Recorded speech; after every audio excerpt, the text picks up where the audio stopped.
the American Medical Association, the American Heart Association, the USDA, the CDC, as well as numerous food corporations all recommend that we eat less saturated fat and replace that fat with vegetable oils.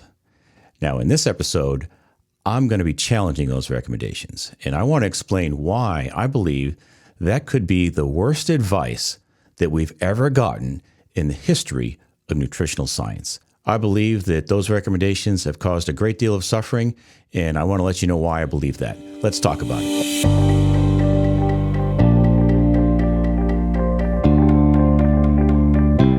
Welcome to the Natural Health Matters podcast, where I help Christians over 40 maximize their health potential so they can age gracefully, live abundantly, and be thoroughly equipped for every good work. Now, that's the last time we're going to refer to the show as Natural Health Matters, because next week, on May 22nd, Natural Health Matters is going to become Christian Healthy Lifestyle. I talked last week about why I came up with the name change and the reasons for that. If you haven't checked that episode out, that's episode 140. And I've got a few more things to say about the name change, but we're not going to cover that here in this episode. Going to be talking today about saturated fat and seed oils. Now, in the last 2 or 3 episodes, if you've been listening, I've been recommending that we eat more meat, and especially red meat, and dairy products. And both of those are very high in saturated fat. So you might be asking yourself, well, Dave, I believe you've done a lot of homework on this, and what you say makes sense, but isn't saturated fat bad for us? We need to talk about that. So the first thing I would say about that is don't get your nutritional advice from a medical doctor. Be very careful if you do that, because medical doctors get very little training in nutrition, if any at all. Now, here's a study I found that was published in the Journal of Human Nutrition and Dietetics, published in October of 2022, fairly recently. Here's what they found. A review of the literature published between 2015 and 2020 was conducted to identify nutrition education interventions delivered to undergraduate medical students. Most were optional rather than compulsory. They included cooking sessions, lectures, and student-led programs. The content covered was variable, and the median duration was 11 hours. Yes, you heard that correctly. In 4 years of medical school, these students got 11 hours on average of voluntary, it wasn't even mandatory, of nutritional training. And that training consisted of student-led cooking classes. That was the extent of the nutritional training in medical school. So if your doctor knows anything about nutrition and how it affects you as an individual, he did it on his own outside of medical school, because they don't get that training in school. By the way, if you're getting value from these videos, hit that like button, subscribe to my channel, and sign up for the notifications while you're at it so you don't miss any new content that's coming out. So let's talk about seed oils and saturated fat a little bit here. First off, we got to get the names right. It's only through clever marketing that they call them vegetable oils. There's really no such thing as a vegetable oil. Those oils that you see sitting on the grocery store shelf are highly processed seed oils. And in the processing and the extraction process and getting that ready to put in a bottle, they expose those oils to high pressure, high temperature. They're filtered, deodorized. It's a highly processed product, not even close to its God-given natural form, the way we should be seeking to find and eat foods. By the way, there's no such thing as a pure saturated fat source, or a mono or polyunsaturated fat either. All fats are blends of saturated, mono, and polyunsaturated fats. They're also blends of omega-3, 6, and 9 as well. Now, we're going to be talking more about that in a little bit. Now, saturated fat is mostly found from animal products, especially red meat and dairy. And plants and seeds tend to have more mono and polyunsaturated fats, and seed oils are especially high in polyunsaturated fat, or PUFAs for short, PUFA. So the reason why all of our government agencies, all the institutions that are responsible for providing nutritional advice, the reason why they say we should avoid saturated fat is because eating large amounts of saturated fat will raise your LDL cholesterol, and eating large amounts of polyunsaturated fat will lower your LDL cholesterol. But my question is that necessarily a good thing? If you're interested in LDL cholesterol and statins, check out episode 139. I take a deep dive on both of those. For here, let's just drill down on polyunsaturated fatty acids for the moment. Now, Polyunsaturated fatty acids will lower your LDL cholesterol. That's been pretty well established. But that is not necessarily a good thing. PUFAs lower LDL, but so will eating stacks of Oreo cookies. I call this one the Oreo cookie study. Check this one out. This study was published in the journal Metabolites in January of 2024, and it's entitled Oreo Cookie Treatment Lowers LDL Cholesterol More Than High-Intensity Statin Therapy in a Lean Mass Hyperresponder on a Ketogenic Diet. Now, a lean mass hyperresponder is someone who is otherwise metabolically healthy. They have a great fasting glucose, great fasting insulin. They're not insulin resistant, a great body mass index, and all those things look really good. But on a ketogenic diet, they tend to have super high LDL cholesterol. And that's what the person involved in this study had.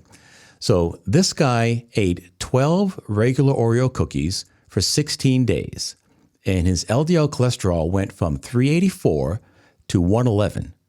That's a 71% reduction in his LDL cholesterol on the Oreo cookie therapy. All right. I know this sounds like I'm making this stuff up, but I'm not. This is true. All right. And then he stopped eating the cookies and then waited 3 months for his LDL cholesterol to return back to baseline. And then he was given 20 milligrams of Revastatin, which is a statin cholesterol-lowering medication. They did that for 6 weeks, and he saw his LDL go from 421 down to 284, and that was only a 32.5% reduction in cholesterol.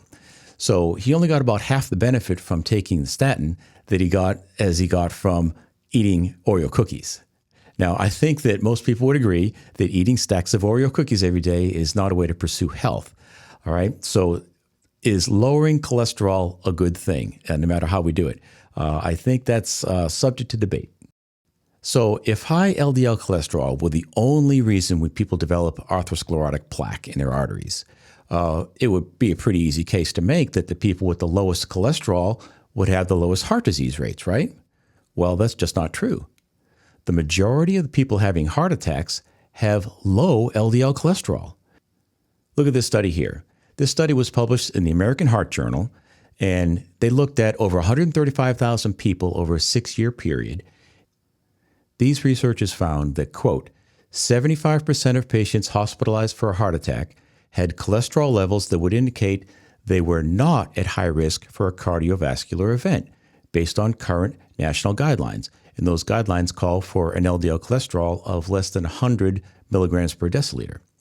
So if LDL were the sole contributor to heart disease, why do people with the lowest cholesterol levels have more heart attacks than people with higher cholesterol? Curious, huh? I'll bet your doctor hasn't told you that before he recommended statin therapy for you. Now, the bad news doesn't end there. It gets worse. People that have lower cholesterol also die more frequently. Look at this study here. I found it's published in the journal Nature in November of 2021, and it's entitled Association Between Low-Density Lipoprotein Cholesterol and All-Cause Mortality.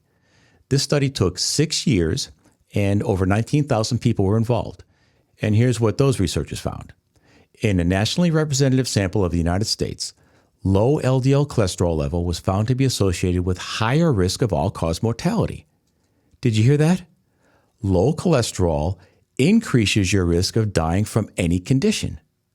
Now, that's not something the American Heart Association is going to put on a billboard, right? And but this is true, folks. And if you want to look these studies up for yourself, I'll include links in the show notes so you can read these studies on your own. Now, to be fair, in this study, they did say there is a U-shaped relationship between LDL cholesterol level and all-cause mortality. In other words, what they're saying is people with the lowest cholesterol died at higher rates. People with moderate cholesterols died at the lowest rate, and people with high cholesterol also died at accelerated rates. So did the people with the high cholesterol die because their cholesterol was high, or was their cholesterol high because they were in poor health? And that high LDL cholesterol just simply served as a marker of their overall metabolic fitness. I would suggest the latter. It's not cholesterol that caused their heart disease. Again, listen to episode 139 where I talk about LDL and statins. But the fact that they're in poor metabolic health combined with high cholesterol, that was the problem for them. Now, again, we've been told by our health authorities that reducing saturated fat intake and increasing PUFAs will promote health. Now, I just showed you that that's not true, and they can actually harm our health. In fact, they can harm us a great deal. Now, why is that true? Well, the leading source of polyunsaturated fatty acids, or PUFAs, are seed oils. Now, seed oils, because of their molecular structure, are very susceptible to oxidative damage. And that oxidation causes free radical formation that will cause damage to our DNA, our mitochondria, and our cell membrane. And when that happens, we become more susceptible to all of the different chronic degenerative diseases. So what's a chronic degenerative disease? Things like obesity, type 2 diabetes, heart disease, cancer, dementia, Alzheimer's, arthritis, accelerated aging, neurodegenerative diseases like multiple sclerosis, and the like. All of these diseases that have been skyrocketing and plaguing the Americans since the early 20th century. Now, I don't want anybody to get the impression that I'm treating disease. I don't do that. That's for medical doctors. Here on this show, we're all about building health. And there's a big difference between building health and treating disease. I don't diagnose, treat, prevent, or otherwise mitigate a disease. I'm a naturopathic doctor, which means I'm a teacher of natural health, and I want to empower you to maximize your health potential so that you can be the healthiest version of yourself. That's what we want to do here. That's what we're doing here. So in order to have an intelligent conversation about these fatty acids, we've got to talk about a little bit of biology. Now this is going to get a little bit geeky, but it's not too bad. Hang in there with me. It's worth listening. All right. If you're listening to the audio version, go ahead and continue listening. But you might want to, when you get home tonight, you might want to check out the video version, which I have on my website at davidsandstrom.com/141. And you can watch the video version. You can see some of these graphics that I've made for you. It'll enhance your understanding quite a bit. But in the meantime, let's talk about this. So a little bit of high school biology here, okay? This is not going to be too bad, I promise. So what are fats? Fats are energy storage units composed of individual fatty acids. And those fatty acids have a glycerol head, and attached to that head are fatty acid tails. And those fatty acid tails come in various shapes and sizes depending on the molecular makeup. All right, so what does that look like? Well, for a saturated fat, we have the glycerol head, and the fatty acid tail are usually three straight lines or three horizontal straight lines. Looks a little bit like the red stripes on an American flag. All right, so this is what they look like on a chemical level. They have a glycerol head, which has a couple of molecules that are bonded chemically, and attached to the head is a fatty acid tail, which is made up of a chain of carbon molecules. All right, and these carbon molecules are attached to one another with molecular bonds. Now, in a saturated fat, each one of those carbon molecules is paired with two hydrogen molecules or bonded together chemically. And that forms a straight fatty acid chain. And because of a saturated fat structure, it's more densely compacted and it's more stable at room temperature, less subject to oxidation, and more likely to be solid at room temperature. Now, there's an important understanding here. A carbon molecule wants to be bonded in 4 different locations. That's its happy place because it becomes more stable there. So look at this diagram that I've created here. We have 1, 2, 3, 4 bonds to each carbon molecule. That's a carbon molecule's happy place when it has 4 molecular bonds, right? And that results in a straight fatty acid chain with a more stable form of fat, all right? Now, another type of fat is monounsaturated. Of course, mono stands for 1. Those fatty acids also have a glycerol head, and they have a fatty acid tail attached, but this time, one or more of those tails has a kink or a bend in it. So here's what it looks like chemically. It starts out looking a lot like the saturated fat. At some point, we run out of hydrogen molecules, and we don't have enough hydrogen to go around for each carbon molecule. And as a result, the molecular chain takes a bend. And remember, a carbon molecule's happy place is when it has 4 bonds. In this diagram, the carbon molecule has 1 bond with a hydrogen molecule, 1 bond to the carbon molecule next to it, but it doesn't have another hydrogen molecule to bond to, so therefore it wants 4 bonds, remember? So it forms a double bond with the carbon molecule next to it. All right, I know that's a mouthful, but again, if you looked at this diagram, it looks pretty simple. All right, each carbon molecule wants to be bonded 4 times. If it runs out of hydrogen to attach itself to, it'll form a double bond to the carbon molecule next to it. And that results in a fatty acid chain that has a bend or a kink to it. And what that does is it opens up the molecular structure of the fatty acid, makes it less dense, less stable, and more susceptible to oxidation. The third type of fatty acid is a polyunsaturated fatty acid. Poly, of course, meaning more than one. Starts off with a glycerol head, and this fatty acid chain, somewhere in it, is going to have multiple kinks or multiple bends in that chain. So again, we start off looking very much the same, but this time we have even fewer hydrogen molecules to attach to. So therefore, we have multiple double bonds and multiple bends or kinks in the fatty acid chain. And this is what it looks like, more than one bend. It could have 2, 3, 4, or 5, but the point is, with all these bends, we're opening up that molecular structure and it becomes less dense. These fats are more likely to be liquid at room temperature or even liquid in the refrigerator, and it makes them a little less stable than saturated fat. So here's what they all look like together. A saturated fat has no double bonds. A monounsaturated fat has one double bond. And a polyunsaturated fat has multiple double bonds. All right, that's the way it works. And it's really not that complicated, but we need to understand this if we're going to understand why polyunsaturated fats that come from seed oils are extraordinarily unhealthy in excessive amounts. And examples of saturated fats would be butter or beef tallow. And because of that tight molecular structure, these fats tend to be solid at room temperature, making them more stable. That makes them very good for cooking oils because they don't oxidize too quickly when they get heated like the polyunsaturated fats do. By the way, McDonald's used to cook their French fries in beef tallow up until 1999, and they succumbed to the pressure of saturated fat bad for you theory, and they switched from tallow to, I believe it's canola oil now, and their French fries are nowhere near as healthy as they used to be. In fact, it's very toxic now, and they don't taste as good either.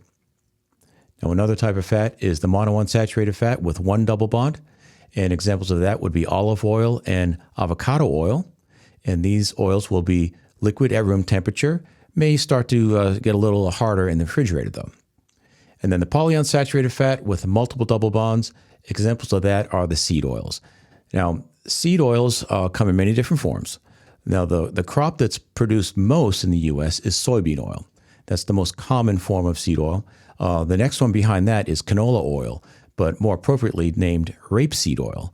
Canola oil is processed and grown and processed in Canada, and the equivalent of the USDA up in Canada decided that rapeseed oil wasn't a very good marketing term, so they decided to rename it canola oil.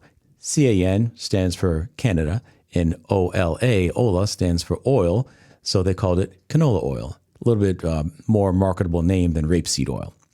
Then other forms of seed oils are corn oil, grapeseed oil, safflower oil, sunflower oil, cottonseed oil, and rice bran oil. And all of these oils are highly processed forms that have lots of polyunsaturated fatty acid in them. The one that's of most interest to our discussion here is linoleic acid. All of these seed oils are very high in linoleic acid. That's the bad guy. The bad guy is not saturated fat. The bad guy is a polyunsaturated fat in the form of linoleic acid. That's the bad guy. That's the one we want to avoid, and seed oils are abundant with it. Okay, class dismissed. Biology class is over. You can go on to your next class now. But anyway, just as a glass vase with multiple cracks in it is more likely to break, the multiple double bonds in polyunsaturated fats make them far more susceptible to free radical damage. And that damage will impact, in a negative way, our DNA, our mitochondria, and our cell membranes. Now, please keep in mind that seed oil, like canola oil or corn oil, sitting in a bottle on the grocery store shelf, is almost certainly spoiled already before you even open the bottle.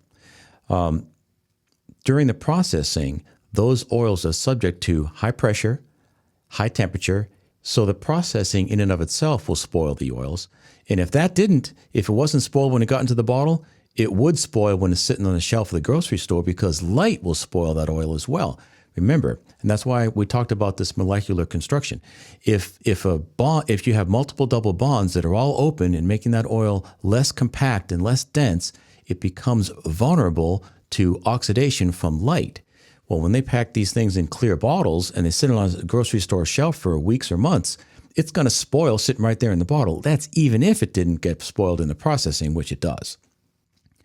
Now, it's not all bad news here for polyunsaturated fatty acids. We do need some of them, at very small amounts though. And you don't have to kill an animal to produce the polyunsaturated fatty acids from a seed oil. They are inexpensive, and they're relatively tasteless after they get through deodorizing them. So restaurants love those oils because they're cheap and they don't alter the taste of the food very much. So restaurants will use them a lot. Now, the cons to seed oils are, I already mentioned it, they're highly subject to oxidative damage, and that damage will cause cellular distress in our bodies that leads to chronic degenerative diseases. Now, saturated fat pros are it's more dense and more solid at room temperature, it's less subject to oxidation, and it tastes great. But the cons of saturated fat are it's expensive, and it's been demonized by health authorities for about a half a century with some pretty sophisticated, well-funded smear campaigns. But I'm trying to reverse that thinking here on this episode. Now, as we'll see in part 2 of this episode, those recommendations to reduce our saturated fat intake, they come from really bad science. So be sure to check out the next episode. This is going to be a 2-part series. In the next episode, I'm going to be talking about how we got here, a little bit of history behind this diet heart hypothesis idea and why it's wrong, and how we can eliminate or drastically reduce these seed oils in our diet. So make sure to check out that next episode next week on May 22nd.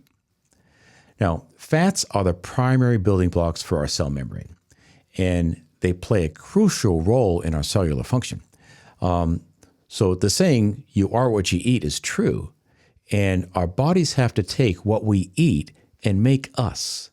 So if we eat large amounts of PUFAs, then they become part of our cell membrane. And just as a PUFA in a bottle in the grocery store can spoil easily, a cell membrane that is high in polyunsaturated fatty acids inside the body, which is, by the way, very warm as far as that fatty acid is concerned, 98 degrees, our cells will be subject to damage. So we've got to remember this. We live and die at the cellular level. Groups of cells make tissue, groups of tissues make organs, groups of organs make systems, and groups of systems make up the body. So what's going on in and around our cells is very, very important. It has vast implications for our overall health and well-being. Now, it's impossible to not get some omega-6 polyunsaturated fatty acids in the diet. You can't completely eliminate it, but it should be around 1 to 2% of our total caloric intake. Now, omega-6 PUFAs are not inherently dangerous in and of themselves if we limit their intake to about 1 to 2% of our total caloric intake. And when they're higher than that, they become damaged by the oxidative stress that we just listed. The numerous double bonds make these omega-6 PUFAs highly susceptible to damage and therefore greatly contributing to oxidative stress in the body. So what is oxidation? Well, it's like rust on our cells. It's a normal part of cellular energy production where our bodies take glucose and consume it, and oxygen is used up in the process. That's cellular oxidation. Now, some oxidation is necessary. It's part of the cellular energy production process.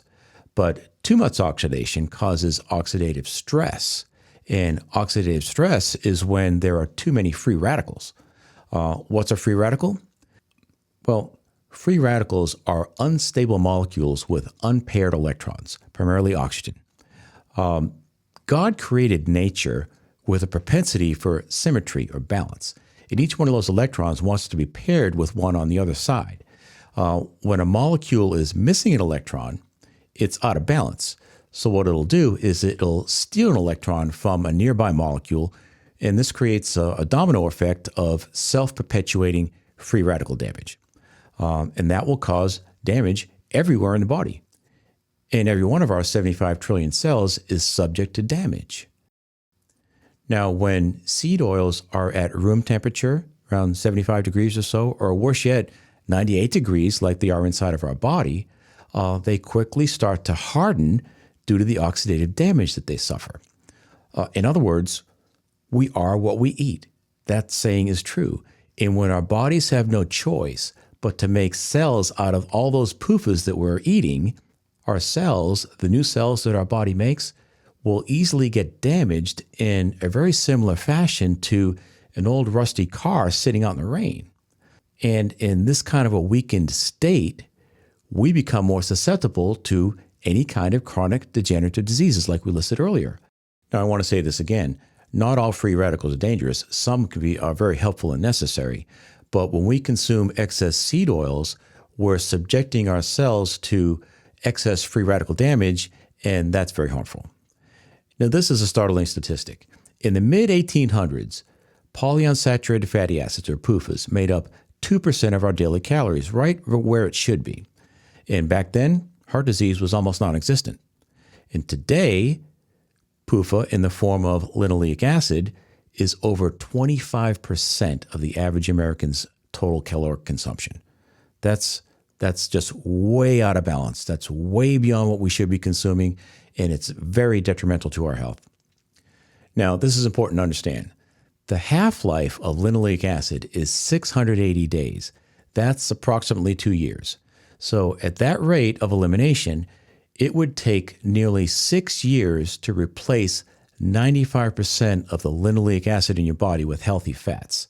Now, that's the bad news, but the good news is when you make the switch and you start radically reducing the amount of PUFAs that you consume, you will start to feel better in a few weeks or maybe a few months, but you will feel better relatively soon before you detox completely from it. So how did we get here? If PUFAs are this bad for us, and they are, how did we come to the point where virtually all of the government agencies out there, all these government institutions, and all these different people and agencies are telling us that we need to reduce our saturated fat intake in order to be healthy and replace those saturated fats with polyunsaturated fatty acids in the form of seed oils? How could this be? How could they all of these agencies and all of these institutions have gotten it wrong? Well, it's a sad story of what I call the 4 Ps. It's the pursuit of prestige, power, and profit.